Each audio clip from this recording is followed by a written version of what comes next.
Hey, can y'all do it? Yeah, you can watch it now. You stopped it. I stopped it. Yeah. It's still going. It says the broadcast has stopped it. It shouldn't, because it's still recording. That's probably your internet. Nah, I had started on accident. Oh wait, watch broadcast. It says I stopped it.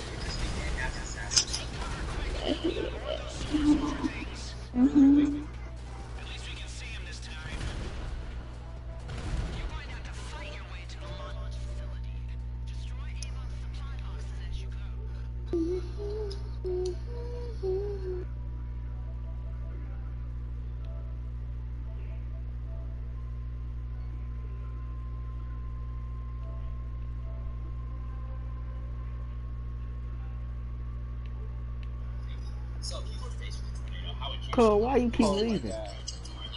These are two saying the same thing. They click my name. Why you keep leaving? Oh my god.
But if you were, you could grab some of these flotation devices to make floating while calling. Hey, Cole, blow up the box. Blow up the box.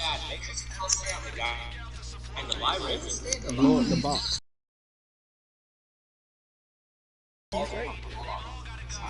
You could have kept straight, but nah. Stay with me.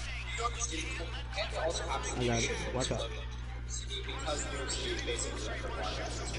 You can see that New York has been almost completely frozen just mere hours later. The dumbass police officer then directs everyone inside the library to go walk outside before the snow gets too deep. But where the fuck are you walking to? You're just gonna freeze to death. I need you. Even after Sam tries to stop everyone from going, saying his dad works in the government and his dad says everyone should stay put, everyone still decides they need to go walk to the nearest frozen city. Walk to another frozen city until they run out of food and definitely die. Right there behind At this point, I consider a lot of people leaving the library because now you can keep all the food inside the library to yourself and maybe survive, not die of starvation. Decide to walk outside. We can see that even in the southern end of the United States, people aren't doing so well. Despite it being one of the hottest regions, it's still snowing, and people are trying to illegally immigrate into warmer countries such as Mexico. But as you can see, Mexico's having none of it, and they're not allowing any illegal refugees there. This is the biggest Uno reverse card in all of movie history. Meanwhile, the dad is starting an expedition to go and attempt to rescue his son. Although I think this is a valiant effort, I wouldn't suggest it. It's basically the same thing as committing suicide. You might as well stay alive and try to have your son make it out of this situation, rather than both of you die. Meanwhile, back at the library, everyone was moving books back and forth in order to keep the bonfire going. This is the one advantage being in a library has, other than being a safe location, is that there's plenty of books to burn. With here is that they're burning entire carts of books at the same time. Yes, this makes a large fire that doesn't need to be tended to for a long time, but it's also inefficient. You never know how many books you're going to have to burn, so it's best to keep cautious and burn a few books at a time. Also, I strongly suggest burning the furniture to start your fire. This doesn't need to be tended to. So I'll be right back.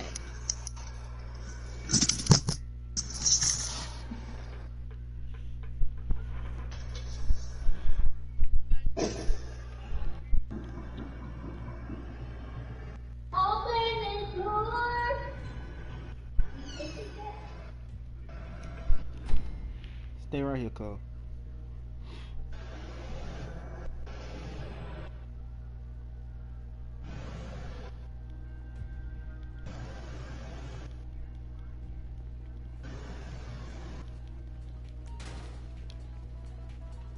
Now take cover quick. We got more of those super soldier things. Damn it.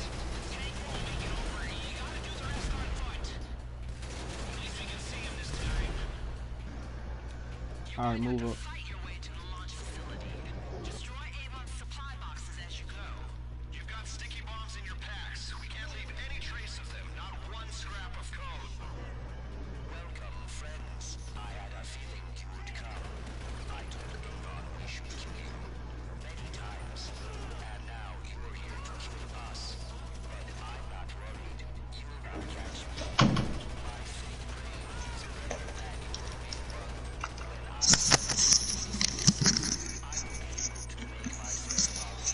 I'm back.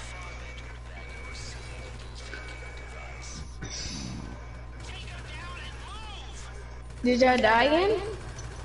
Yep.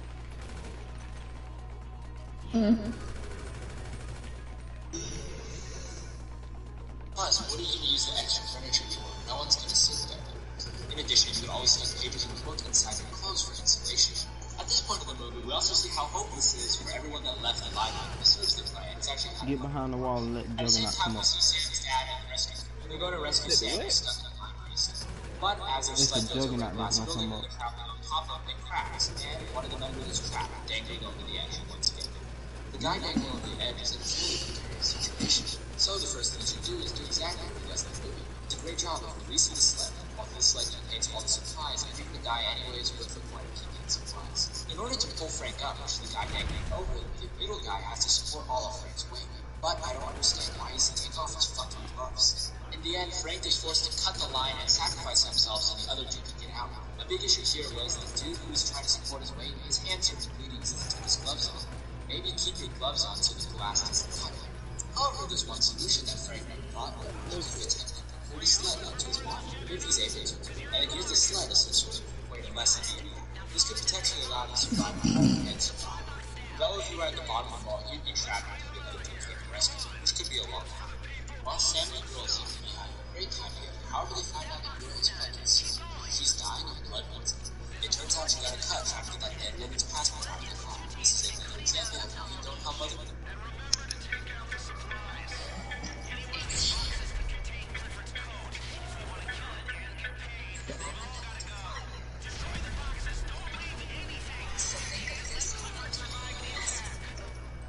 You're staying in a village full of cultists and your friends go missing. The villagers have drugged you and they're hiding in the darks. Every day spent here is a day closer to that. Trapping these woods with no way to contact the outside world. What do? I'm going to break down the mistakes of what you should do and how to be the death cult and made summer. Chris here is the worst boyfriend in the world. He's at a restaurant with his friends and thinks he should finally break up with his girlfriend Danny.